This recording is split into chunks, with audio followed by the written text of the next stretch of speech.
హే! Hi everyone. CCNA day 7. మీరెప్పుడైనా ఆలోచించారా? మనం ఏ కొత్త ఆఫీస్‌కి వెళ్ళినా, లేదా ఫ్రెండ్ ఇంటికి వెళ్ళినా జస్ట్ వైఫై పాస్వర్డ్ కొట్టగానే వితిన్ 2 సెకండ్స్‌లో ఇంటర్నెట్ ఆటోమేటిక్‌గా కనెక్ట్ అయిపోద్ది. మన డివైసెస్‌కి ఆ ఐపీ అడ్రెస్ ఆటోమేటిక్‌గా ఎక్కడి నుంచొస్తుంది? బ్యాక్ స్టేజ్‌లో ఈ కంప్లీట్ మ్యాజిక్ చేసేది ఎవరో తెలుసా? అదే డీహెచ్‌సిపి.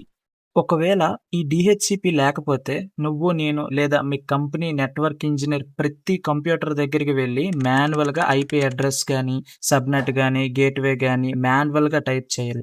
Think about a big office floor with 500 computers manual entry అంటే పిచ్చెక్కిపోద్ది మనకి. అండ్ డూప్లికేట్ ఐపీ అడ్రెసెస్ వల్ల గట్టిగా నెట్వర్క్ డేటా క్రాష్ అయ్యే ఛాన్సెస్ ఎక్కువగా ఉంటాయి. ఎగ్జాక్ట్‌లీ. ఈ మెకానికల్ రొటీన్ లూప్‌ని బైపాస్ చేయడానికి డీహెచ్‌సిపి వచ్చింది. సింపుల్‌గా చెప్పాలంటే ఇది ఒక ఆటోమేటెడ్ సర్వర్ అనమాట. వైఫై లింక్ కనెక్ట్ అవ్వగానే బ్యాక్‌గ్రౌండ్‌లో డీహెచ్‌సిపి సర్వర్ ఆటోమేటిక్‌గా ఐపీ అడ్రెస్ గాని, సబ్‌నెట్ గాని, గేట్‌వే గాని ఆటోమేటిక్‌గా రిలీజ్ చేస్తుంది. Zero manual entry, zero conflicts కూడా.